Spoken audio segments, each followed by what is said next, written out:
Mind Media, the voice of India. Mind Media, the voice of India.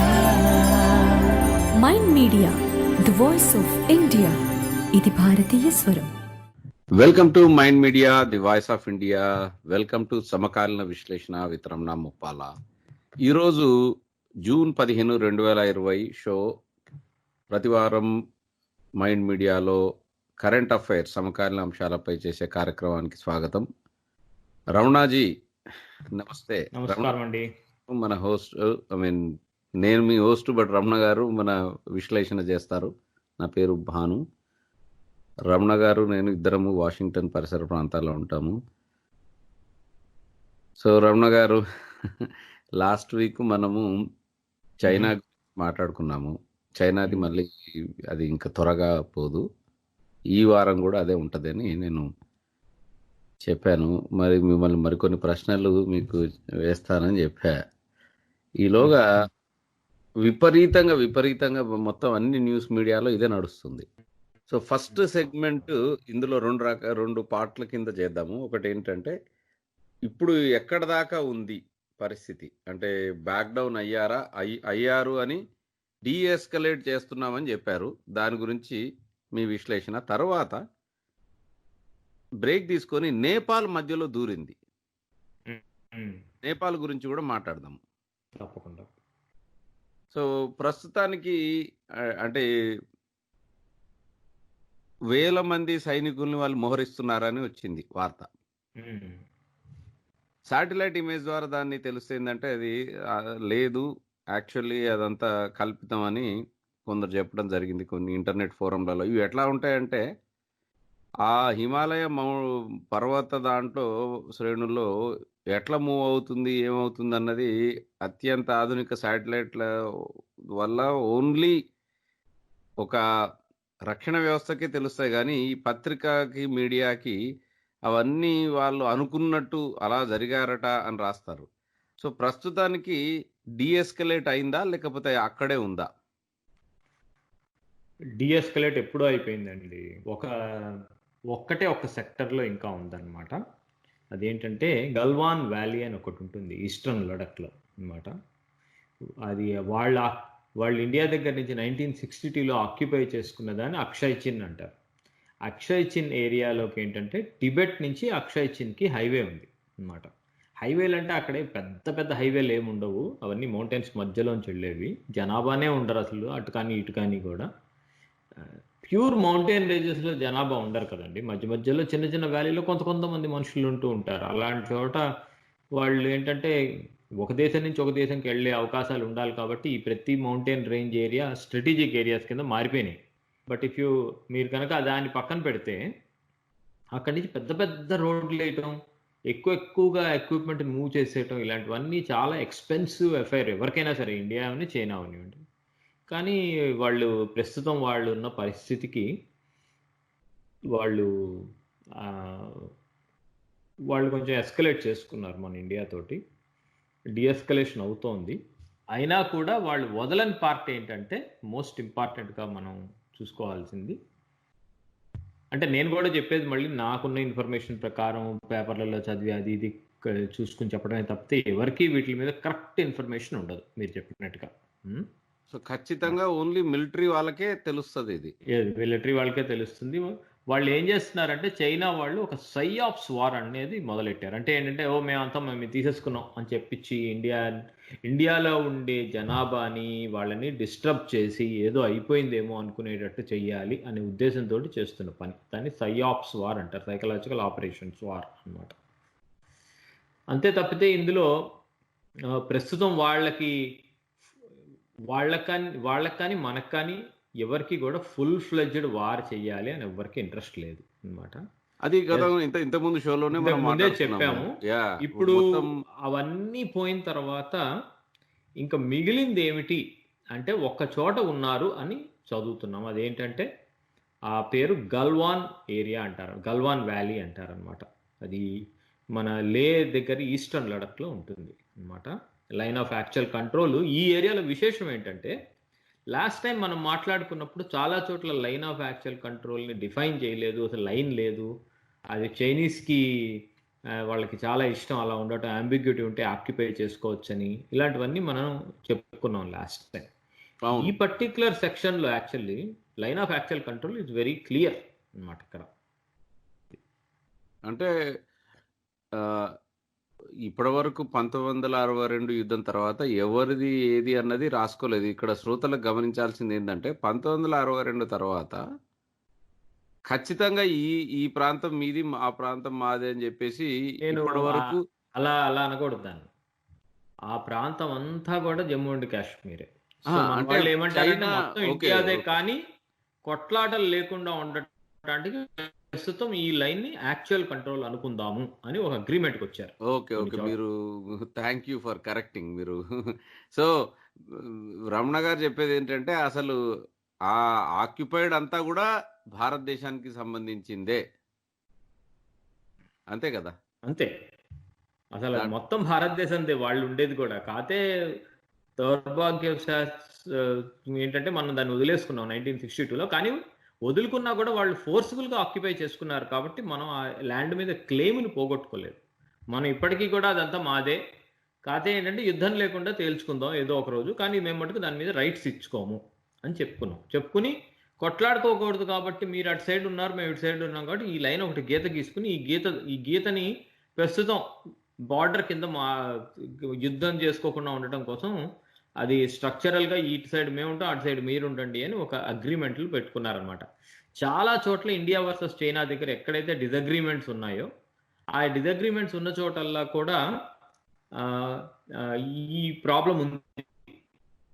కొన్ని చోట్ల China ఇప్పటికీ కూడా line of actual control కూడా పెట్టనివ్వలేదు. ఎందుకంటే పెడితే అంబిగ్యూటీ పోతుందని చెప్పి వాళ్ళకి అంబిగ్యూటీ కావాలి అన్నమాట. వాళ్ళకి ఏంటంటే అది క్లియర్ గా తేలకూడదు. తేలకూడదు అది. సో కొన్ని చోట్ల మటుకు తేల్చారు. ఆ తేల్చిన వాటిల్లో పాయింటే ఇది అనమాట. ఈస్టర్న్ లడక్ లో ఉండే గల్వాన్ రివర్ అది అనమాట. యాక్చువల్లీ ఆ రివర్ కి దగ్గర వాళ్ళు అటు ఇటు గల్వాన్ వ్యాలీలో లైన్ ఉంది కానీ ఆ లైన్ ఎట్లా ఉంటుందంటే అక్కడ ఒక రోడ్డు ఉంది, కొత్తగా రోడ్డు వేసుకున్నారు మన ఇండియా వాళ్ళకి. మంచి రోడ్డు ఉంది వాళ్ళకి, టిబెట్ నుంచి అక్కడ వరకు వచ్చే ఒక రోడ్డు ఉంది అనమాట. అది ఆ రోడ్లోంచి అక్కడికి వచ్చి వాళ్ళు అక్కడ 2 పెద్ద మౌంటైన్స్ ఉన్నాయి. ఆ మౌంటైన్స్ మీద వాళ్ళ ఆర్టిలరీ అవన్నీ పెట్టుకున్నారు. మామూలుగా ఏంటంటే అట్లా ఒక లైన్ గీసుకున్న లైన్కి చాలా దూరంలో వాళ్ళు ఉండేటట్టు, ఇంకొంచెం చాలా దూరంలో ఇండియా ఉండేటట్టు వాళ్ళు అగ్రిమెంట్ పెట్టుకుంటారు. లేకపోతే ఏమవుతుంటే ఒకళ్ళు కాల్చుకుని ఎస్కలేషన్స్ అవుతాయి కదా అని చెప్పి వాళ్ళు ఏం చేశారంటే వాళ్ళు లైన్ దాటి యువతలకి రాలేదు ఇండియా సైడ్కి. ఈ న్యూస్ పేపర్లలో వచ్చేదంతా రాంగ్ అది అన్నమాట. కావాలంటే ఒక న్యూస్ పేపర్ చూసుకోండి, అందులో చాలా బాగా రాశాడు ఒక ఆయన, రోహిత్ వాట్స్ అని. అతను చాలా బాగా రాశాడు ఇండియా టుడేలో. అతను చదువుకుంటే తెలుస్తుంది అనమాట. ఆ ఆర్టికల్ పేరు ఏంటంటే Ladakh standoff a deep dive into Galwan valley where India China confronted అనే ఒక ఆర్టికల్ ఉంది. అది చదవాలి, అది చదువుకుంటే తెలుస్తుంది కరెక్ట్గా. చాలా బాగా రాశాడు అతను మటుకు. అన్నిట్లో మిగతావన్నీ ఏంటంటే అదంతా జస్ట్ సెన్సేషనలిజం తోటి ఉంది, కానీ ఈ ఆర్టికల్ కొంచెం మ్యాప్స్ తోటి అన్నిటితోటి మంచిగా రాశాడు అతను అనమాట. విషయం ఏంటంటే అక్కడ ఇండియా వాళ్ళు ఇన్నాళ్ళు మ్యాప్, అక్కడ ఒక మంచి రోడ్డు లేదనమాట. లే నుంచి దౌలత్ బేగి ఓల్డీ అనే ఏరియాకి అసలు అది అక్కడ చాలా ఎల్ఏసికి దగ్గరికి వెళ్ళిపోతుంది అనమాట. అక్కడికి రోడ్డు లేదు. ఆ రోడ్డు వేసారు ఇప్పుడు. ఇంకా రేపు నవంబర్కి అది ఆల్మోస్ట్ చివరి దాకా వెళ్ళిపోతుంది, మొత్తం రోడ్డు అయిపోతుంది కట్టడం అనమాట. వీళ్ళు ఏంటంటే ఆ రోడ్డు వేయకూడదు అని వీళ్ళు అంటారు అనమాట. అసలు ఈ ల్యాండ్ అంతా మాదే, మేము వేసుకుంటాం రోడ్డు, నువ్వు అక్కడ వేసుకున్నావు కదా, మా ల్యాండ్లోకి వచ్చి నువ్వు వేసుకున్నావు. ఫస్ట్ ఆఫ్ ఆల్ టిబెట్ నుంచి వేసుకున్నావు, నేను ఎందుకు వేసుకోకూడదు అని ఇండియా అంటున్నాను. అదే అక్కడ ఫ్లాష్ పాయింట్. వాళ్ళు ఏంటంటే థ్రెటనింగ్ ఏంటంటే వాళ్ళు కొండల మీద ఇవి పెట్టుకున్నారు. ఈ రోడ్డు కొండల నుంచి అటాక్ చేయడం ఈజీ, నీ రోడ్డునే లేపేస్తాం అంటారు వాళ్ళు అని వాళ్ళు అక్కడ ఉన్నారు. వీళ్ళు నువ్వు కనుక లేపితే అది ఎస్కలేషన్ కిందకు వస్తుంది, దానికి చేయాల్సిన పనులు మేము చేస్తాం అని వాళ్ళు అంటారు, వాళ్ళు అంటారు అనమాట. సో ఇట్లా మాట్లాడుకుంటూ ఉంటారు కొన్నాళ్ళు. వింటర్ వస్తుంది, వింటర్ వచ్చిన తర్వాత ఆ కొండల మీద చైనా వాళ్ళు ఉండలేరు, ఎట్లాగో దిగేస్తారు. ఇది వింటర్ వచ్చే లోపల కొన్నాళ్ళ పాటు ఇట్లా కొంచెం అన్ని న్యూస్ పేపర్లలో నిండిపోయేటట్టు అటు ఇటు కొన్నాళ్ళు కొట్లాడుకుంటున్నట్టు ఉంటారు అంతే. నాకు తెలిసి ఇదేమి వార్ అవ్వదు అనేది నా ఉద్దేశం. కాకపోతే కొన్ని ఎక్స్టర్నల్ ఫ్యాక్టర్స్ ఉన్నాయి ఇక్కడ. సౌత్ చైనా సీ కొంచెం దూరం వెళ్దాం మనం. అన్నమాట. సౌత్ చైనా సీలో వాళ్ళు సౌత్ చైనా సీ అంటే ఇంకా మరి ఆల్మోస్ట్ మీరు అక్కడికి అంటే భారతదేశం చైనా సరిహద్దు నుంచి ఆల్మోస్ట్ ఎక్కడ వియత్నాం అటువైపు వెళ్ళిపోతున్నారు. అవును, తప్పదు. ఎప్పుడు యుద్ధాలన్నీ అట్లానే ఉంటాయి, కొత్త రకంగా ఉండేవాట్లు. అక్కడ ఏమైందంటే అమెరికా వాళ్ళు, ఫ్రాన్స్ వాళ్ళు, జపాన్ వాళ్ళు 3 పెద్ద క్యారియర్ యుద్ధ నౌకల్ని పెట్టారు. అంటే ఏంటి, పెద్దవన్నమాట, చాలా పెద్దది. ఎలా పెట్టారంటే ఆ సౌత్ చైనా సీలో ఆ 3 క్యారియర్ల మించి మీరు నడుచుకుంటూ వెళ్ళిపోవచ్చు ల్యాండ్ మీద, అట్లా పెట్టారు. వాళ్ళు పెట్టిన దానికి దీనికి సంబంధం ఏంటి అని అడగచ్చు మీరు. వీళ్ళు ఏం చేశారంటే చైనా వాళ్ళు ఈ గల్వాన్ లేక్ దగ్గరేమో వాళ్ళ ఆర్మీని పెట్టి పాకిస్తానీ ఆర్మీని రెచ్చగొట్టారు. మీరు కూడా అటు నుంచి కొట్టండి అంటే, ఇండియాని 2 ఫ్రంట్ వార్ మేము చేస్తే నువ్వెందుకు పనికిరావు అనే టైప్ ఒక వార్ అని అన్నారు దాన్ని. ఒక టైప్ ఆఫ్ వ్యూహం, దిగ్బంధం అనొచ్చు. అది వ్యూహాన్ని చూపిస్తున్నారు అనమాట. అప్పుడు ప్రపంచం ఏం చెప్పిందంటే చైనాకి, నువ్వు 2 ఫ్రంట్ వార్ ఇండియా తోటి చేస్తే నీకు నేను 4 ఫ్రంట్ వార్ క్రియేట్ చేస్తాను అని ఒక దిగ్బంధనం సౌత్ చైనా సీలో చూపించారు అనమాట. సో చైనా ఎన్ని ఫ్రంట్లో సౌత్ చైనా సీలో మన వాళ్ళవి లేవు కదండి. మనవి లేకపోవచ్చు. ప్రపంచం అంతా ప్రస్తుతం అలా ఓన్లీ ఇండియా భారతదేశానికి సంబంధించినటువంటి ఏవి లేనప్పుడు అంటే వేరే దేశంలో వాళ్ళకు కూడా ఏమని ఉంటుందంటే, ప్రస్తుతం China is enemy of the world type లో తయారైందండి. ఒకళ్ళు చెప్పినా చెప్పకపోయినా వేరే అవసరాలు ఉంటాయి కాబట్టి హెల్ప్ చేసుకుంటూ ఉంటారు. ప్రస్తుతం ఏంటంటే ఒక పెద్ద యుద్ధం జరగకుండా ఉండాలంటే ఒకళ్ళు డిటరెన్స్ క్రియేట్ చేసుకుంటారు అనమాట. అది ఈ డిటరెన్స్ మధ్యలో నెగోషియేషన్స్ చేసుకుని ఏం చేసుకోవాలి, ఎవరు ఇచ్చి పుచ్చుకోవటాలు ఏం చేసుకోవాలి అనేది చేసుకుంటారు. కానీ నిజంగా యుద్ధం ఎవరు ఇప్పుడు చేయటానికి రెడీగా లేరంతా పోస్చరింగ్ లోనే ఉంటారు. నిజమైన సౌత్ చైనా సీలో ఎట్లా చెక్కుబడింది? అమెరికా ద్వారా పడింది. అందరూ అమెరికా, ఫ్రాన్స్, జపాన్ ముగ్గురు అక్కడ పెట్టారు అన్నమాట. ఓకే. సో అక్కడ అడగచ్చు శ్రోతలు కానీ మీరు కానీ అడగచ్చు, దానికి దీనికి సంబంధం. అవును, అంటే అబ్సల్యూట్లీ అదే నా ప్రశ్న. సంబంధం ఏమి ఉన్నట్టు కనపడదు, సంబంధం ఉండదు కానీ ఉంటుంది అన్నమాట. అది అక్కడ పెడితే ఇప్పుడు ఏమైంది, పాకిస్తాన్ తోటి ఏమో, పాకిస్తాన్ ఇది అంటారు చాలా ప్రెషర్లో ఉంది, ఎకనామిక్ ప్రెషర్, ఆ ప్రెషర్ అని కాదు అసలు. వాళ్ళ దాంట్లో నీలం వ్యాలీ హాఫ్-వే నుంచి మన ఇండియా అటు సైడ్ ఉన్న టెర్రరిస్ట్ ప్యాడ్స్ అన్నీ కొట్టేసింది. కొత్త గన్స్ ఇచ్చారు మన ఆర్మీ వాళ్ళకి, ఆర్టిలరీ, ఇవన్నీ అసలు నో మ్యాచ్ సిచ్యువేషన్లోకి వెళ్ళిపోయింది అనమాట. అలాంటి సిచ్యువేషన్లో ఉన్నప్పుడు చైనా హెల్ప్ చేద్దామని చెప్పి ఈ కొండలెక్కి కూర్చున్నారు. వాళ్ళ లైన్ ఆఫ్ యాక్చువల్ కంట్రోల్కి చైనా సైడే ఉన్నారు, చైనా నుంచి ఇండియా సైడ్కి రాలేదు. అది మళ్ళీ చెప్తున్నా కావాలని మీకు, ఎందుకంటే న్యూస్ పేపర్లో రాంగ్ వస్తుంది ఇన్ఫర్మేషన్ అనమాట.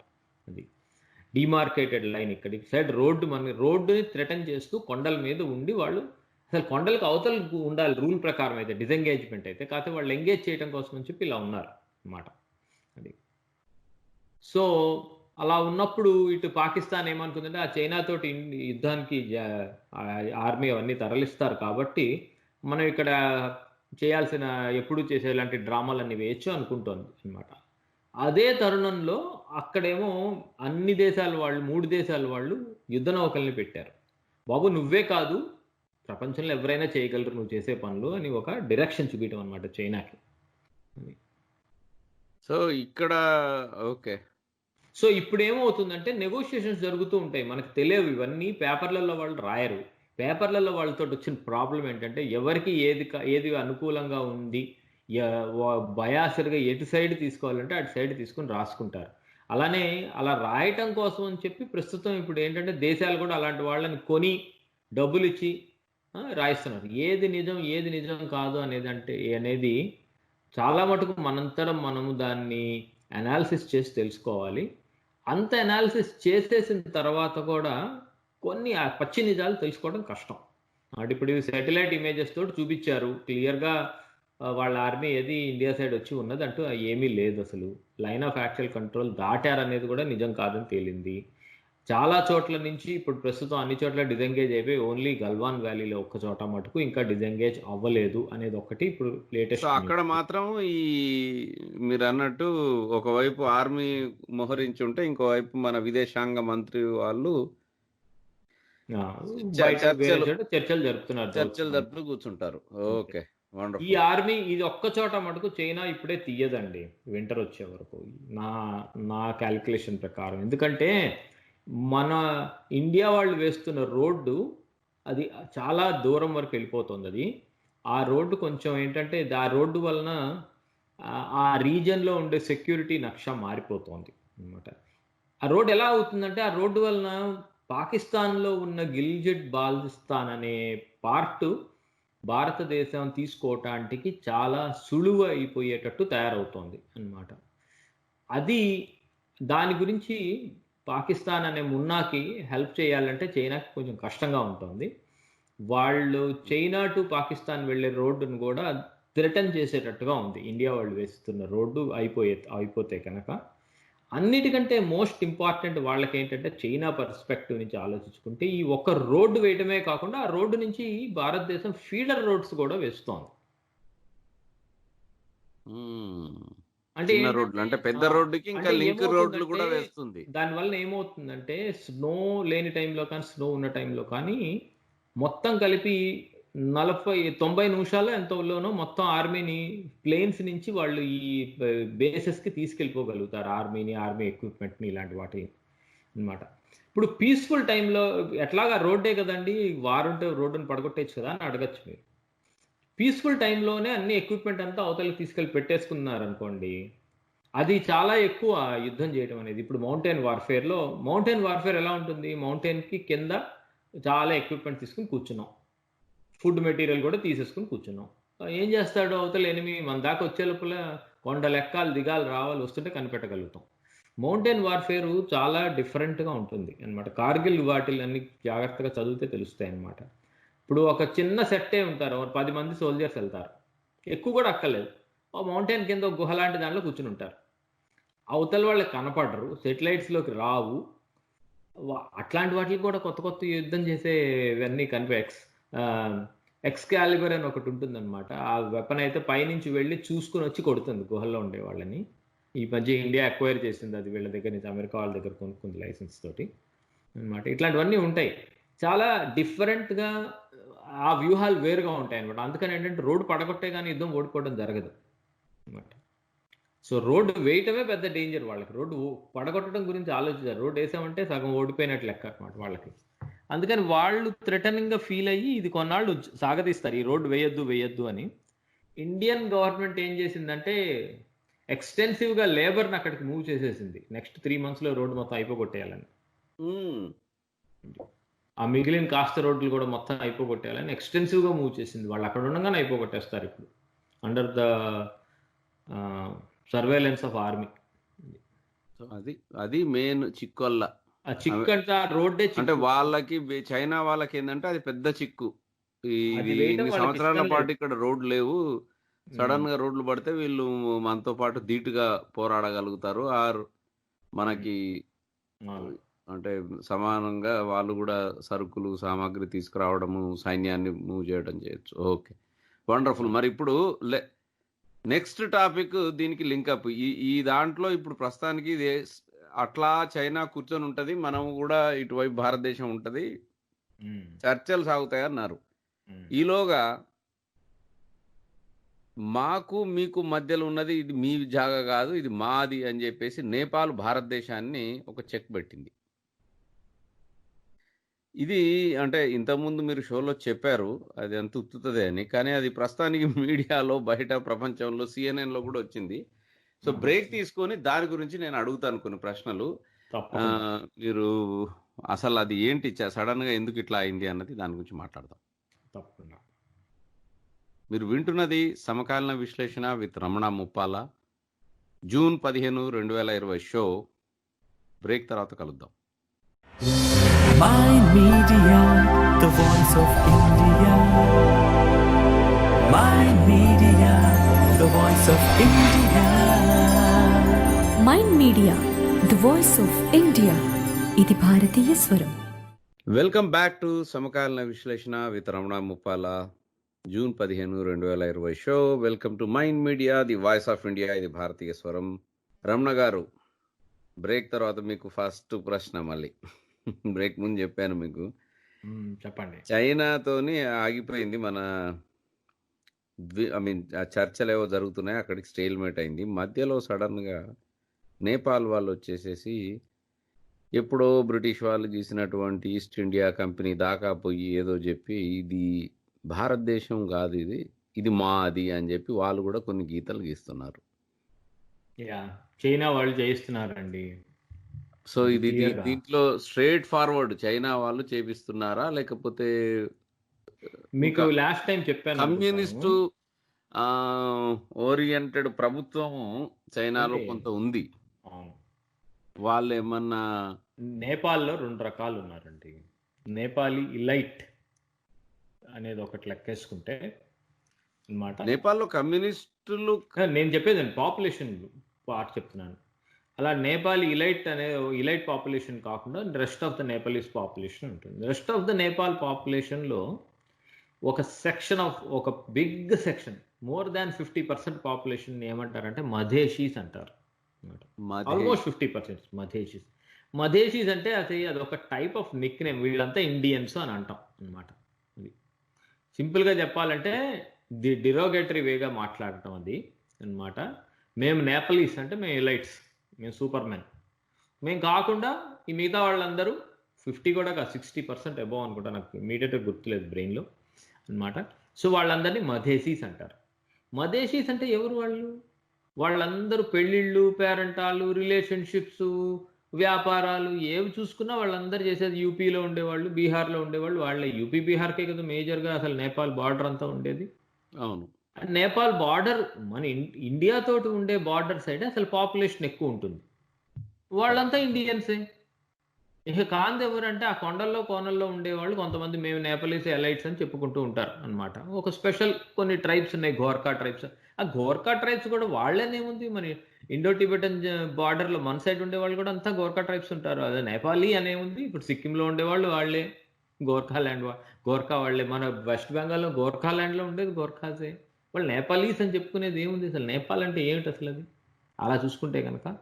సరే అదేదో బ్రిటిష్ వాళ్ళు తయారు చేసినప్పుడు ఒక కింగ్‌డమ్ అదేదో అయ్యి ఒక కింగ్‌డమ్ అవ్వటం వలన దాన్ని పురాతన కాలం నుంచి ఒక కింగ్‌డమ్‌గా ఉండి అది భారతదేశంలో ఉండే రాజులు రూల్ చేసే రోజుల్లో గూడా నేపాల్ ఒక్కటి ఫర్ సమ్ రీజన్ ఒక పెద్ద ఎంపరర్ కింద ఎప్పుడూ లేదు అన్నమాట. అందుకని దానికి ఒక కింగ్‌డమ్ అనేది అది వేరుగా ఉండటం అనేది హిస్టారికల్ రీజన్స్ వల్ల అలా జరిగిపోయింది. కానీ వాళ్ళెవరైనా సరే భారతదేశంతోటి ముడిపడి ఉన్నవాళ్ళే.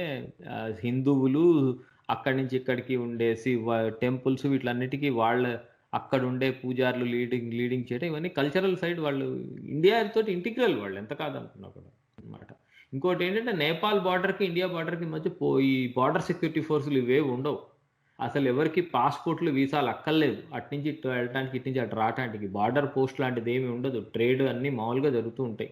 ఇటు రూపాయి ఒక్క అక్కడికి నిమిషం ఆగండి. మరి ఇంత ఇప్పుడు నాకు గూడా మేము చిన్నగున్నప్పుడు నాకు గుర్తుందది. భారతదేశం పాస్‌పోర్ట్ ఉండి వీసా లేకుండా ఏ దేశంకెళ్ళొచ్చు అంటే నేపాల్ అని చెప్పుకునేవాళ్ళు. అవును. అది మాకు క్విజ్ క్వెషన్ ఉండేది క్విజ్ జనరల్ క్వెషన్ నాలెడ్జ్‌లో. ఉండేది. అది వీసా లేకుండా మీరు ఏ దేశానికెళ్తారంటే నేపాల్‌కు అని చెప్పేసి చిన్నప్పుడు హ్మ్. ముఖ్యంగా శ్రోతలకి నేను వీసా మాట్లాడేది కాదండి. పాస్‌పోర్ట్ గూడా అక్కర్లా. 35 ఏళ్ల క్రితం నేను ఉన్నటువంటి ఇప్పుడు చాలా మందికి ఆ విషయం ఏముందిలే అమెరికా, యూరోపు, చైనా ఎటంటే అటు ఎళ్తున్నారు గానీ, అప్పట్లో వేరే దేశం వెళ్ళటం అన్నది పెద్ద బిగ్ డీల్. అది నేపాల్‌కెళ్ళటం అన్నది ఇది ఊరికే ఎళ్లి రావచ్చని. హ్మ్. అది గాక మొత్తం ప్రపంచంలో ఒకే ఒక హిందూ దేశం ఏంది అన్నది గూడా ఒక క్విజ్ క్వెషన్ ఉండేది. అవును. హ్మ్. అది నేపాలే. అవును. సో, ఈ సో, నేపాల్ నేపథ్యంలో మీరు జెప్పినటువంటి ఎలైట్‌లు అంటే బాగా సంపన్నమైన వర్గాలంటారా వాళ్ళని? అది ఏమనాలో చెప్పలేము. నేను వెస్టర్న్ వర్డ్స్‌తో చెప్పాననమాట. ఒక సెక్షన్ ఆఫ్ పాపులేషన్ ఉంది నేపాల్‌లో. వాళ్ళేంటంటే వాళ్ళు ఇండియా ఇన్‌ఫ్లుయెన్స్ లేకుండా ఉండాలి మా దేశం అనే ఒక ఫోర్స్ ఉందన్నమాట. కానీ వాళ్ళు చేయలేరది. కొన్ని నేచురల్ కాదసలు అదంతే. అంటే వాళ్ళకి సైన్యము పెద్దగా లేదు. సైన్యం ఉంది. ఉన్నా గూడా అందులో ఎవరుంటారు? మధేషీస్ ఉంటారు. ఎట్లా కుదురుతుందండి? అంటే 60% ఆఫ్ మనతో ద కంపేర్ జేస్తే భారతదేశంతో అంటే కంపేర్ పెద్ద జేస్తే. అసలు ఫస్ట్ ఆఫ్ ఆల్ నేపాల్ అనేది వాళ్ళ ఎకానమీ ఏమిటి? What is there economy? ఇప్పుడు ప్రతి దేశానికి ఒక ఎకానమీ ఉంటుంది. ఒక కొరియా ఉందనుకోండి, ఎలక్ట్రానిక్స్లో సూపర్ మ్యానుఫ్యాక్చర్, సామ్సంగ్ ఇవన్నీ ఉన్నాయి. ఇండియా ఉందనుకోండి, ఐటీ ఎక్స్పోర్ట్స్ అని ఇట్లా మీరు 10, 20, 30 అలా సెక్టర్స్ అని చెప్పచ్చు. What is Nepal's economy?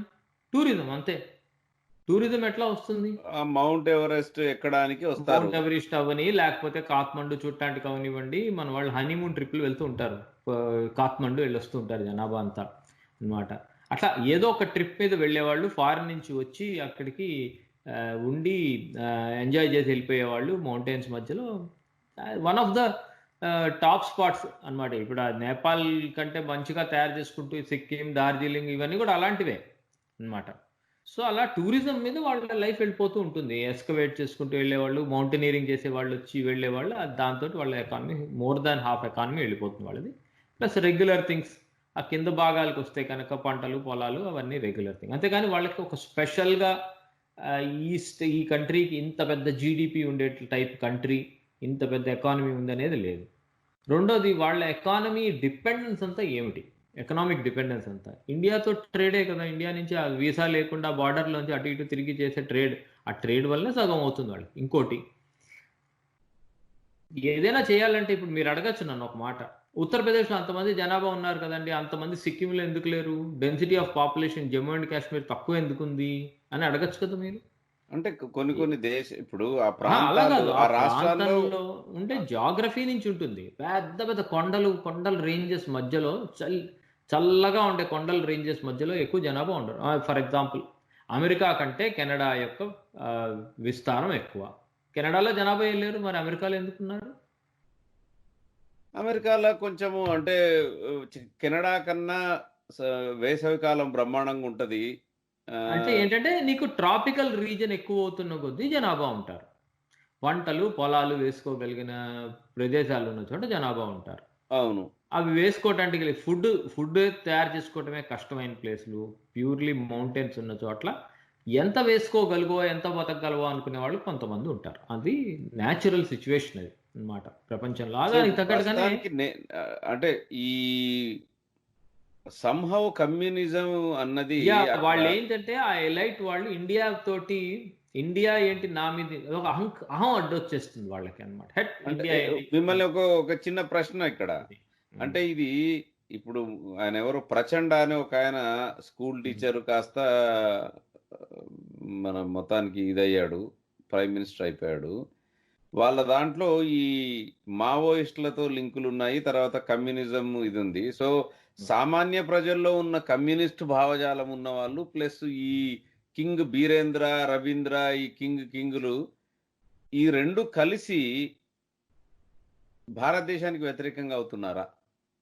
కింగులు ఇప్పుడు ఎవరు లేనట్టే లెక్క కదా. ఉన్న వాళ్ళందరూ ఎప్పుడు అటు ఇటు ఆడేవాళ్ళండి ఆట. వాళ్ళకి ఏంటంటే భారతదేశంలో ఉండే వాళ్ళకంటే మేము ఎక్కువగా ఉండాలి అనే ఒక టైప్ ఆఫ్, అది నిజమైనది ఇది కాదు, వాళ్ళు చేయలేరు కూడా, కానీ ఒక ఫీలింగ్ అన్నమాట వాళ్ళకి.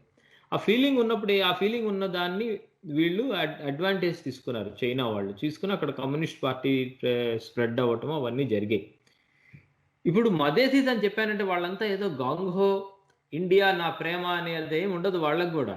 వాళ్ళల్లో కూడా వాళ్ళు జనరల్ పబ్లిక్ అన్నమాట వాళ్ళంతా. కానీ నేను ఎందుకు ఈ విషయం ఎందుకు చెప్పానంటే, ఇండియా కనుక యాక్షన్ తీసుకోవాలనుకుంది అనుకోండి, అంటే ఏంటి, ట్రేడ్ ఆపడం, ఇలాంటి పనులు, బ్లాక్ వాళ్ళని నొక్కేయాలా అనుకుంటే చాలా బాగా ఇంపాక్ట్ అవుతుంది నేపాల్.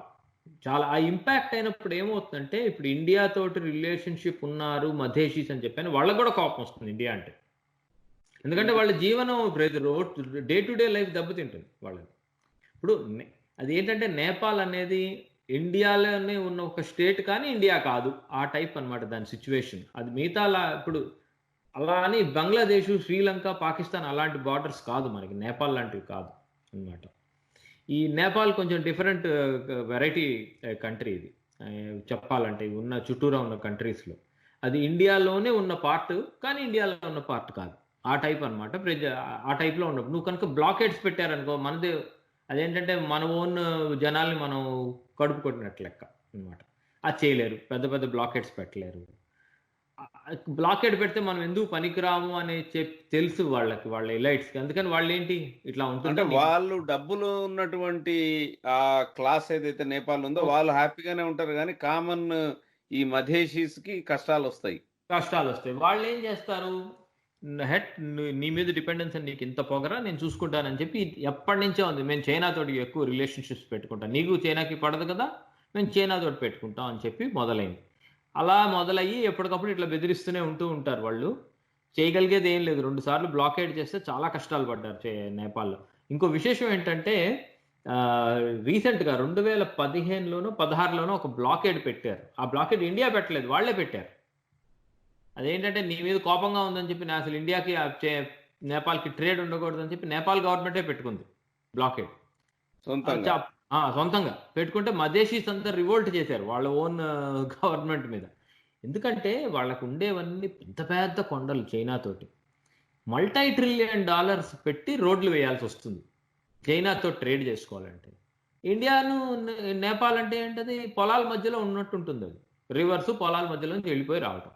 సో ఇండియా నేపాల్ మధ్య ఉండే దానికిను వాళ్ళకి ఈజీగా ఉండే ట్రేడ్ అంతా వదిలేసి, చీప్గా అయిపోయేది వదిలేసి, ఎవరో వచ్చి చాలా హైయెస్ట్ అమౌంట్ మనీ ఖర్చు పెట్టి వాళ్ళ కోసం రోడ్లు వేసి, ఈ దేశంలో ఏమి అవతల వాడికి ఉపయోగం లేకుండా వాళ్ళు ఎందుకు ఇప్పుడు చైనాకి. అంటే నా ప్రశ్న ఒకటి వేరే అండి దీంట్లో. ఇప్పుడు అక్కడ ఉన్న లోకల్ ప్రజల్లో కమ్యూనిజం భావాలు ఉన్నాయంటారా?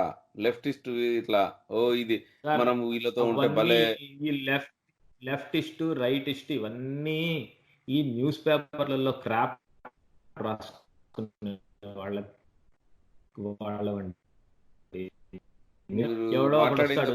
కట్ అయింది, ఒకసారి మళ్ళీ చెప్పండి. నాకేదో ఇట్లా డిస్టార్టెడ్ గా.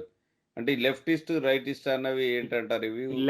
లెఫ్టిస్ట్ రైటిస్ట్ అవన్నీ అకాడమిషియాలోను పేపర్లలో వాళ్ళు రాసుకోవటానికి పనికొచ్చే. ఓకే, అన్ని ఫ్రీ బిల్ ఇస్తానంటే వాళ్ళు వెళ్ళి ఓటేసేస్తారు. ఆ ఫ్రీ బిల్ ఇస్తాను అన్నవాడు కమ్యూనిస్ట్ పార్టీ జెండా పట్టుకుని తిరగచ్చు, చైనా దగ్గర డబ్బులు తీసుకోవచ్చు, ఓట్లేసారు కదా అని చెప్పి ప్రజలందరూ ఇది ప్రజలంతా కమ్యూనిస్టులు అండి, ఈ ప్రజలంతా కాంగ్రెస్ అండి, నాన్ సెన్స్ అదంతా నా లెక్కలో. ఆ క్షణంలో ప్రజలకి ఆ ఇస్తానన్నవేవో ఇస్తానన్నాడు, అది నచ్చింది, ఓటేశారు, అంతే. ప్రస్తుతం కమ్యూనిస్ట్ పార్టీ రూల్ చేస్తోంది కాబట్టి కొంత లీనింగ్ ఉంది. అది అటువైపు వెళ్తున్నారు. సో ఇప్పుడు కమింగ్ బ్యాక్ టు ఈ వివాదం గురించి అంటే మరి ఇప్పుడు ఎన్నో సంవత్సరాలుగా భారతదేశం నేపాల్తో కలిసి ఉంది, మిత్రదేశం. ఇలాంటప్పుడు ఇలాంటి వివాదం అన్నది ఎంతైనా కొంచెం ఇబ్బంది. ఇప్పుడు ఎంతో మంది మౌంట్ ఎవరెస్ట్ ఎక్కడానికి వెళ్తుంటారు భారతదేశం ద్వారా. పెద్ద టూరిజం అది ఇండస్ట్రీ. నేపాల్ ఎంతో మందిని హోటళ్ళు కానీ బేసికల్లీ పర్యాటక బృందాలతోనే వాళ్ళకి చాలా డబ్బులు వస్తాయి, అది ఒక పెద్ద వ్యాపారం. మరి ఈ నేపథ్యంలో ఇట్లా చేస్తే దాన్ని ఏ రకంగా దౌత్య వాళ్ళు, ఇప్పుడు మన విదేశాంగ మంత్రి వాళ్ళు ఎట్లా దాన్ని, అంటే ఒక పెద్దన్న వాళ్ళ తల మీద మందలించినట్టు చెప్తారా, లేకపోతే? మందలించినట్టే చెప్తారు. ప్రతి ఒక్కరికి కొన్ని లీవరేజెస్ ఉంటాయండి. ఇప్పుడు ఏమవుతుంది, మహా అయితే వాళ్ళందరూ కోపం వస్తుంది. ఎలాగో ఒక చిన్న బ్లాకేడ్ చేశారంటే చాలా నేపాల్ ఎకానమీ క్రంబుల్ అయిపోతుంది. అక్కడ ఉండే మెడిసిన్ కానీ ఏదైనా ఇండియా నుంచే కొనుక్కుంటారు, వేరే దేశం నుంచి కొనుక్కుంటే వాళ్ళకి చాలా ఖర్చు ఎక్కువ అవుతుంది. ఏ ఒక్క దానిలో వాళ్ళని ఏడిపించినా వాళ్ళు చైనా వాళ్ళకి మీకు ఎందుకు, మేము ఏరోప్లేన్ల ద్వారా దించుతాము సామాగ్రి. ఎప్పుడు చేయమనండి, ఇప్పటి వరకు ఎప్పుడు చేయలేదు, వాళ్ళు చేయలేరు కూడా. ఏరోప్లేన్ల ద్వారా దించే వాళ్ళ సామాగ్రి కంటే మన దగ్గర నుంచి ఆ బీహార్లో బార్డర్లో ఉండేవాడు బడ్డీ కొట్టువాడు అమ్మితే వాడికి ఇంకా చీప్గా వస్తుంది. ఇప్పుడు బీహార్ యూపీ యూతలకి రాగానే ఏదో మెడికల్ షాప్ ఉంటుంది, ఆ మెడికల్ షాప్లో వెళ్ళి క్రోసిన్ కొనుక్కుంటే వచ్చేదానికంటే చైనా నుంచి ఏరోప్లేన్లో దించింది చాలా ఎక్కువ ఖర్చు ఉంటుంది వాళ్ళకి. సో ఎట్టి పరిస్థితులలో ఈ మరి ఇప్పుడు మీరు చెప్తున్నవన్నీ నేను ఊరికే చెప్పినవి కాదు, అలా ట్రై చేయటం అయింది. మీరు ఒక్కసారి చైనా టు నేపాల్ రోడ్డుని ఒకసారి వీడియోలో చూడండి ఎవరైనా, అప్పుడు తెలుస్తుంది. ఈ జన్మలో జరిగే పని కాదని మీరే అంటారు, నేను చెప్పక్కర్లేదు. అంత కష్టమైన మౌంటైన్స్ మధ్యలోంచి రోడ్లు వేసుకోవాలి వాళ్ళు. దానికి $multi-trillion ఖర్చు పెట్టాలి. ఒక లారీ వెళ్ళటానికి ఎన్ని రోజులు పడుతుంది వాళ్ళకి. ఏరోప్లేన్ల ద్వారా వెళ్ళొచ్చు కదండి. ఏరోప్లేన్‌లో సార్ ప్రతిరోజు ఉండేది అన్నం కూడా ఏరోప్లేన్‌లో తెచ్చుకుంటారా? మీరు మీరు దెబ్బ కొట్టారు ఇక్కడ. ఆ, అన్నం, ఉప్పు, ఆ! నిమ్మకాయలు ఇలాంటివి కూడా ఏరోప్లేన్‌లో తెచ్చుకుంటారా అండి? సో అర్థం పర్థం లేదు అది. దేన్ని చూసి ఇవన్నీ? ఎందుకు కోపం ఏంటిట? సో ఎందుకు సో అసలు ఇండియాతోటి ఇప్పుడు ఎందుకు కమింగ్ పెట్టుకోవాలి బ్యాక్ వాళ్ళు? టు అంటే మరి చైనా ఏమి ఇచ్చాడని చెప్పేసి వాళ్ళకి ఇప్పుడు అది ఇది వెరీ క్లియర్ కామన్ సెన్స్ తో ఆలోచిస్తే వాళ్ళకి మనతో వ్యాపార వాణిజ్య సంబంధాలు ఎప్పటి నుంచో ఉన్నాయి భారతదేశంతో. మరి చైనా వాళ్ళు ఏం బిస్కెట్ వేశారు? ఏముంటుందండి ఇప్పుడు రోజుల్లో చైనా వాళ్ళు ఏం బిస్కెట్ వేశారనేది? ఇవన్నీ పాత రోజుల నుంచి ఉన్నవే కదా ఇవి. ఇప్పుడు మన ఇండియాలో కమ్యూనిస్ట్ పార్టీ ఉంది. ఆ కమ్యూనిస్ట్ పార్టీ మనీ ఎక్కడి నుంచి వచ్చేది? రష్యా నుంచి, చైనా నుంచి వచ్చేది. అందుకని వాళ్ళు ఏమని పేర్లు పెట్టుకునేవాళ్ళు? నాది లెనిన్ వింగ్ వింగ్ అంటే నాది స్టాలిన్ వింగ్ అని పెట్టుకునేవాళ్ళు. నేను ఇదివరకు మీకు చాలా సార్లు చెప్పిన ఒక జోక్ కూడా. మా డ్యాడీ వర్క్ చేసే రైల్వే వ్యాగన్ వర్క్షాప్ అని ఉండేది గుంటుపల్లిలో విజయవాడ దగ్గర. మేము ఆ కాలనీలో ఉండేవాళ్ళం అన్నమాట. ఆ కాలనీకిను ఆ పక్కనే వీటీపీఎస్ అని ఉండేది. Vijayawada thermal power station. ఆ మధ్యలో ఒక చిన్న గోడ ఉండేదన్నమాట. రెండిటికి సెపరేషన్. ఆ గోడ మీద రాసుకునేవాళ్ళు అన్నమాట. గోర్బచౌ వర్ధిల్లాలి. ఇండో రష్యా అదేంటది? అవి భలే ఉండేవండి తెలుగులో అప్పట్లో. క్యాపిటలిజంకి ఏదో తెలుగు పేరు మర్చిపోయాను ఉన్నట్టుండి కరెక్ట్‌గా. ఆ, ఇదే పెట్టుబడిదారీ ఆ! వ్యవస్థ. అమెరికా పెట్టుబడిదారీ వ్యవస్థ నశించాలి అని రాసుకునేవాళ్ళు. ఎవడు చదువుకుంటాడు సార్ అక్కడ? బర్రెలు పిడకలేసుకునేవాళ్ళు దాని మీద అన్నమాట. నేను ఎందుకు చెప్పానంటే ఇది జోక్ అయినా కూడా ఇట్లా ఫండ్ చేసేది రష్యాలో వాళ్ళు వీళ్ళు వచ్చి ఫండ్ చేస్తే ఉండే పొలిటికల్ పార్టీలు ఇవి. సో నీకు డబ్బులు ఇచ్చిన వాడికి తిరిగి ఏదో ఒకటి చెయ్యాలి కదా! ఇప్పుడు చైనా వాడికి కమ్యూనిస్ట్ పార్టీనంతా ఫండింగ్ చైనా చేస్తూ ఉంటుంది. సో వాడికి కొంచెం వాడి తరఫున మరి మాట్లాడాలి. వాడి బొత్తిగా ఏం చెప్పకపోతే కూడా డబ్బులు తీసుకున్న దానికి డబ్బులు తీసుకున్నావు కదా ఏదో ఒకటి చెప్పంటారు. ఇప్పుడు డబ్బులు తీసుకున్నందుకు బయటకెళ్ళి జెండా పట్టుకుని ఎగురంటే కమ్యూనిస్ట్ పార్టీ తరఫున 50 మంది జెండా పట్టుకుని కమ్యూనిస్ట్ పార్టీ ఆఫ్ ఇండియా వర్ధిల్లాలి, కమ్యూనిస్ట్ పార్టీ ఆఫ్ మార్క్సిస్ట్ వర్ధిల్లాలి అని ఎగిరే వాళ్ళు ఎర్ర జెండాలు పట్టుకుని ఎర్ర చొక్కాలు వేసుకుని ఆ చొక్కాలకి ఆ జెండాలకి డబ్బులన్నా రష్యా ఇచ్చేది కదా మరి. అట్టాని ఇక్కడ కూడా మరి చేస్తున్నారు వాళ్ళు. సో మరి చివరికి ఎటు తేలుతుంది ఇది కూడా? ఏమి తేలేదు ఏముండదు సార్. ఇవన్నీ వీటిల్ని ఏమంటారంటే మన ఇండియాలో చాయ్ బిస్కూట్ సెషన్స్ అంటారు అనమాట. మీరు ఇంతకుముందు షోలో కూడా చెప్పారు చాయ్ బిస్కెట్. అంటే ఏంటంటే టీ అండ్ బిస్కెట్స్ పెడతారు. ఓ టేబుల్ మీద అటు ఇటు కూర్చుని మీ ఇంట్లో ఎప్పుడు మీ అమ్మాయి పెళ్ళి మీ అబ్బాయి పెళ్ళి ఎప్పుడు కాసేపు మాట్లాడుకుంటారు, తిరిగి వస్తారు. ఇంకా మాట్లాడుకుంటున్నాం ఇవాటికి మా అన్ని ఏవో తేలిపోయినాయి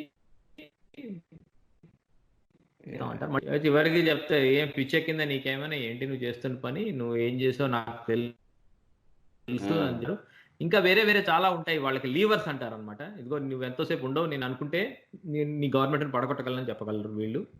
బయటకు వచ్చి మాకు ఈ గవర్నమెంట్ తోటి మంచి సంబంధాలు ఉన్నాయని బయటకు వచ్చి మాట్లాడతారు. లోపలికి వెళ్ళి చొక్కా పట్టుకుని ఏంటి ఇష్టం వచ్చినట్టు చేస్తున్నావు పిచ్చే కింద అని అడుగుతారు. అది అంటే నేను ఊరికే మీకు కొంచెం కామెడీ టైప్ చెప్తున్నా కానీ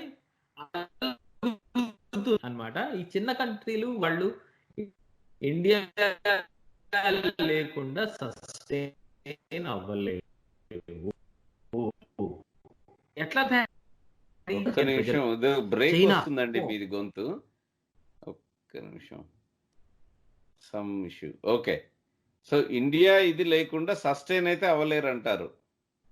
ఏమో అవ్వలేరండి. ఇవన్నీ మాల్డీవ్స్ లో చూసాం.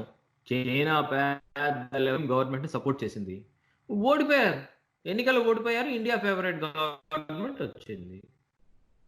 ఓకే, నేపాల్ అంత ఇంకేముంది, వాళ్ళకి నేవల్ బేస్ ఇచ్చేస్తామన్నారు. Okay, some distortion. ఒక్క నిమిషం మనం చిన్న బ్రేక్ తీసుకుందాము and will talk again. Mind Media, the voice of India. Mind Media, the voice of India. Mind media the voice of India. ఇది భారతీయ స్వరం. వెల్కమ్ బ్యాక్ టు సమకాలీన విశ్లేషణ విత్ రమణ ముప్పాల. చిన్న బ్రేక్ అంతరాయం కలిగింది, టెక్నికల్ ఇష్యూస్. సో మళ్ళీ రమణ గారు, సో ఇందాక నేపాల్ గురించి చివరికి కంక్లూడ్ చేస్తూ మీరు చిన్న దేశాల్లోకి ఇవన్నీ నడవవు అని చెప్పారు కదా, ఇట్లాంటి బెట్టు చేయడాలు ఇవి. అట్లాగే మాల్దీవ్స్ విషయంలో ఏం జరిగిందని చెప్పారు. ఏమైంది మాల్దీవ్స్ లో? అంటే చైనా మాల్డీవ్స్ లో గయూమ్ అని ఇదివరకు ప్రెసిడెంట్ ఉండేవాడు అన్నమాట. బాగా చైనీస్ సపోర్ట్ తీసుకుని అది ఇండియాకి అగేన్స్ట్ గా చేయాలి అన్నట్టు ఒక క్రియేట్ చేసింది చైనా అన్నమాట. ఉమ్, అదే సమయంలో అంతకు ముందు కానీ ఇంకొన్ని సంవత్సరాల క్రితం కానీ శ్రీలంకలో కూడా ఒక నేవల్ బేస్ పెట్టడానికి ఒక నేవల్ పోర్ట్ కట్టడం మొదలెట్టింది అన్నమాట శ్రీలంకలో. ఇంకేముంది, ఇండియాని చుట్టుముట్టి వచ్చేస్తోంది అది ఇది అని మాట్లాడుకునేవాళ్ళు అన్నమాట. ఇప్పుడు ఈ 2 చోట్ల సంగతి చెప్తాను మీకు. మాల్డీవ్స్లో ఆ గయూమ్ గవర్నమెంట్ ఓడిపోవటం, కంప్లీట్లీ ఇండియా ఫేవరెట్ గవర్నమెంట్ ఒకటి తయారవటం, చైనా వాళ్ళని కంప్లీట్గా వాళ్ళ ట్రేడ్ అవన్నీ బయటికి నెట్టేయడం జరిగాయి. శ్రీలంకలో చైనీస్ పోర్ట్ అనేది ఇండియా సపోర్ట్ లేకుండా చైనాతో ట్రేడ్ కూడా చేయను అని చెప్పి వచ్చారు ఆయన రాజపక్ష మొన్న వచ్చినప్పుడు అన్నమాట, ఇండియా లేకుండా. అంటే ఏమైంది, చైనా ఎంత ఇన్వెస్ట్ చేస్తుంది చుట్టూరా ఉండే కంట్రీల్లో, ఒక్కసారి ఒక దెబ్బకే వెళ్ళిపోతుంది వాళ్ళు చైనా సపోర్ట్ ఈ చిన్న చిన్న కంట్రీ. ఎందుకంటే ఈ చిన్న కంట్రీలు ఇండియా తోటి ఈజీగా సపోర్ట్లో పాపులేషన్ కల్చరల్ కానీ ఏదైనా అవన్నీ కంటిన్యూటీ ఉన్న కంట్రీలు ఇవన్నీ, ఈ చుట్టూరా ఉన్న కంట్రీలు. ఊరికే వెళ్ళి ఇండియాకి అగెన్స్ట్గా నీ ముక్కుకు వస్తాను, నీ నేలికి వస్తాను అంటే కుదరదు. ఒక పాకిస్తాన్ ఒక్కళ్ళు కూడా చేసి చివరికి ఏమైంది Pakistan? Let's be philosophical. Pakistan మాత్రం ఏమిటో ఇవాళ రోజున పరిస్థితి దాన్ని. ఇండియాకి ఎనిమిటీ అయితే పెట్టుకుంది, కానీ చివరికి ఏమైంది దాన్ని? అది అధోగతిలో ఉంది ప్రస్తుతం. అది ఒక కంట్రీ కింద ఉంటుందని కూడా నమ్మకం లేదు ప్రస్తుతం. సో ఇవన్నీ జరిగేవి కాదు, ఇవన్నీ ఏంటంటే చిన్న చిన్నవి. ఈ చెత్తంతా చైనా చేసింది, ఇంకేముంది ఇండియా అయిపోతుందని మన వాళ్ళు రుడాలి టైప్లో ఓర్ నైనో ఓర్ దేవుడు అని రాసుకోవటం మొదలెడతారు న్యూస్ పేపర్లలో. కానీ ఏమి ఇవన్నీ జరగవు. ఇంత దగ్గర వదులు. ఇండియన్ ఓషన్ రిమ్లో చూద్దాం మనం వెళ్ళి. మలేషియా, మహతీర్ మొహమ్మద్, ఇంకేముంది కాశ్మీర్లో అది ఇది అని ఇండియాని తిట్టాడు ఆయన. నెక్స్ట్ మినిట్ ఆయన గవర్నమెంటే కూలిపోయింది అక్కడ. ఎందుకు కూలిపోయింది? మీకు లాస్ట్ టైం చెప్పాను, పాల్మోలివ్ ఆయిల్ మీ దగ్గర అవును, అంతే అయిపోయింది అన్నమాట. ఇట్లాంటివన్నీ భారతదేశం ఇప్పుడు కొంచెం పవర్ఫుల్ గేమ్స్ ఆడుతుంది అన్నమాట. అంటే పవర్ఫుల్ గేమ్స్ అంటే పవర్ఫుల్ చిన్న చిన్న దేశాలను చూసి. మరి ఇండియాకి యాంటీగా వెళ్తే మటుకు ఊరుకోదు. ఫేవరెట్ గా ఉంటే నీ ఇష్టం, ఎలా అయినా ఉండు, అది అన్నమాట. ఆ లెక్కలో చైనా ఈ నేపాల్ది కూడా ఏమీ ఉండదు. అసలు నేపాల్ది మరీ దారుణం. అది ఏంటో అసలు ఏమిటో విషయం చదువుతాం, మాట్లాడుకుందాం ఒకసారి అన్నమాట. ఏంటంటే ఈ మ్యాప్ ఎప్పుడు వచ్చింది అసలు? ఈ మ్యాప్ మీ ఇండియాలో ఉండేది కాలాపాని అని ఒక ఏరియా ఉంది అన్నమాట. ఎక్కడ ఉంటుందంటే అది పిథోర్గఢ్ డిస్ట్రిక్ట్ ఉత్తరాఖండ్ స్టేట్లో ఉంటుంది. అంటే ఉత్తరాఖండ్ రాకముందు ఉత్తరప్రదేశే కదా అది అన్నమాట. అది మీది కాదు మాది అని చెప్పి ఎప్పుడు అన్నారు? ఫస్ట్ టైం ఎప్పుడు అన్నారు? అది 1998లో అన్నారు. అదే వాళ్ళు ఏమంటారంటే ఇది దర్చూలా డిస్ట్రిక్ట్, ఇదంతా సుదర్ పశ్చిమ ప్రదేశ్లోది ఇది అని అన్నారు. ఏమని వాళ్ళు ఎలా లెక్కేయటం మొదలెట్టారంటే, నదికి యూతలదంతా మాది, నదికి అవతలదంతా మీది అని కొత్తగా చెప్పడం మొదలెట్టారు వాళ్ళు అన్నమాట. ఎందుకని అని అడగండి మీరు. అసలు వాళ్ళ బాధ అవును, బాధ అంటే ఎందుకు వచ్చింది అంతా? నదుల మూలంగా డివిజన్ చేసేవాళ్ళు, కానీ ఇంత ముందు చేయకుండా ఇప్పుడు చేయటం ఎందుకు? అది అన్నమాట. అదేదో వాళ్ళు ఎక్కడో వెళ్ళిపోయి అదేదో 1600 1800 బ్రిటిష్ కూడా రాకముందు మా రాజు కింద ఇలా ఉండేది అని చెప్పడం మొదలెట్టారనమాట. బ్రిటిష్ వాళ్ళు ఈ 2 కంట్రీలని ఇండియాకి ఇచ్చినప్పుడు కూడా ఇది ఉత్తరప్రదేశ్లో డిస్ట్రిక్ట్ కిందే పెట్టారు, పిథోర్గఢ్ డిస్ట్రిక్ట్లోని అన్నమాట. సో ఇంతకీ ఎందుకు వచ్చింది అసలు అనేది ఇంకోటి ఇంపార్టెంట్ థింగ్ చూసుకోవాలన్నమాట. ఏమైందంటే 1962 వార్ అయినప్పుడు చైనా తోటి లిప్యూలెక్ పాస్ అని ఒకటి ఉండేది అక్కడ అనమాట. ఆ పాస్లోంచి కైలాస్ మానస్ సరోవర్ వెళ్ళటానికి ఇండియన్స్ ఉపయోగించుకునేవాళ్ళు అనమాట. ఆ కైలాస్ మానస్ సరోవర్ వెళ్ళటం చాలా మంది వెళ్తుంటారు, కానీ ఈ పాస్ లోంచి వెళ్ళేవాళ్ళు. ఇప్పుడు నేను చెప్పిన దాంట్లోంచి లిప్యూలేక్ పాస్ అనే దాంట్లోంచి వెళ్తూ ఉండేవాళ్ళు ఏన్షియంట్ గా, పాత రోజుల్లో అన్నమాట. అదే ఏన్షియంట్ ట్రేడింగ్ రూట్ కూడా టిబెట్ లోకి, ఇండియాకి టిబెట్ కి అనమాట. అది ఉత్తరాఖండ్ లో ఉంటుంది అనమాట అది అన్నమాట. అయితే ఏమైందంటే 1962 వార్ అయినప్పుడు ఇండియా ఆ పాస్ ని ఫస్ట్ కంప్లీట్ గా బ్లాక్ చేసి మూసేసింది అనమాట దాన్ని అన్నమాట. అక్కడి నుంచి చైనా వాళ్ళు వచ్చేస్తారేమో అని యుద్ధం కోసం అని. సో మూసేసినప్పుడు కైలాస్ మానసరోవర్ వెళ్ళటానికి తిన్కార్ వ్యాలీ అని ఒకటి ఉందన్నమాట. అది ఆ వ్యాలీలోంచి వీళ్ళు వీళ్ళు నేపాల్ వాళ్ళు ఆ నేపాల్లో ఉండే టింకర్ పాస్ లోంచి ఈ కైలాష్ మానసరోవర్ వెళ్ళటం అనేది ప్రబలం అయిపోయింది. చాలా మంది ఇందులోంచే వెళ్తూ వచ్చారు. కాకపోతే ఇండియాకి చైనాకి మధ్య ఉండే గొడవలు తగ్గటం, ఈ కొన్ని ఏరియాస్లో బార్డర్ సెటిల్ చేసుకోవటము, లైన్ ఆఫ్ యాక్చువల్ కంట్రోల్స్ ఇవన్నీ పెట్టుకోవటం, ఇవన్నీ అయిన తర్వాత ఈ లిప్యూలేక్ పాస్ని మళ్ళీ ఓపెన్ చేసింది ఇండియా అన్నమాట. అది నేను విన్నా. కైలాస్ మానసరోవర్కి వెళ్ళాలంటే దానిపై నుంచి చైనా వాళ్ళ ఆధీనంలో ఉంటదని విన్నాను నేను. అది టిబెట్ చైనా వాళ్ళ ఆధీనంలో ఉంది కదా, కాబట్టి అది వాళ్ళ చైనాల చేతిలో ఉన్నట్టే లెక్క. టిబెట్ వాళ్ళ ఆధీనంలోనే ఉంది కాబట్టి లిప్యూలేక్ పాస్ లోంచి వెళ్ళేటప్పటికల్లా ఏమైందంటే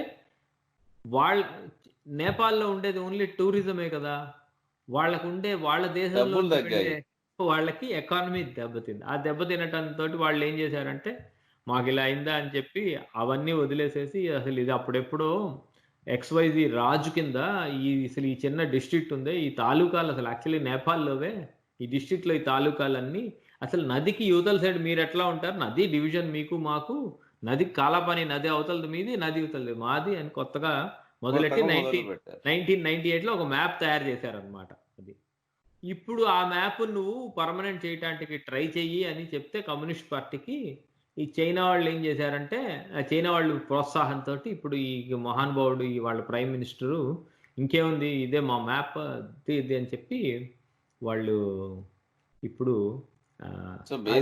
అది కూడా ఇంకో రీజన్ ఉంది అక్కడ కూడా. అసలు ఈ గవర్నమెంటే రీజన్, మన మోడీ గవర్నమెంటే. వీళ్ళు అన్ని చోట్ల రోడ్లు వేసేస్తున్నారు. అక్కడ వచ్చింది ప్రాబ్లం అంతా. రోడ్లు లేకుండా కాలిబాట నడిచే చోట్లంతా ఒక మామూలుగా కార్లు, మోటార్ బైక్, ఇవి లారీలు వెళ్ళేటట్టు రోడ్లు వేస్తున్నారు.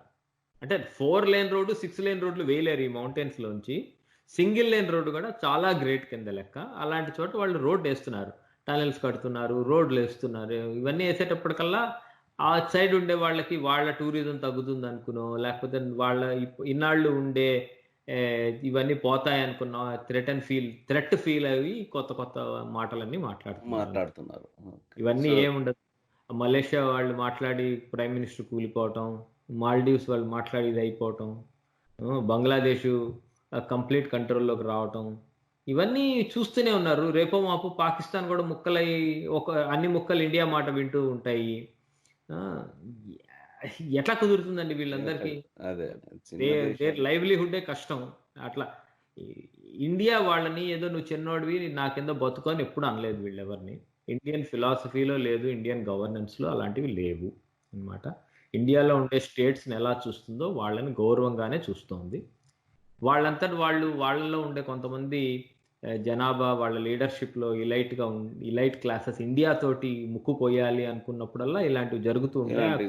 ఆ కొయ్యాలనుకున్న లీడర్ మళ్ళీ అడ్రస్ లేకుండా పోతూ ఉంటాడు.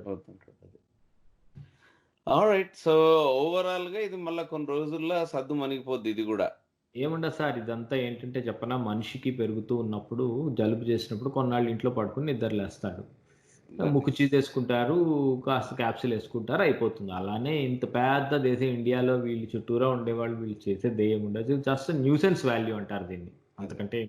ఓకే, వండర్ఫుల్ అండి. ఐ థింక్ ఈ కంక్లూజన్ కూడా లాంగ్ అయిపోయింది. సో ఈ రోజుకి ఈ షోకి ఐ థింక్ మనము ప్రెటీ మచ్ కవర్ చేసాము.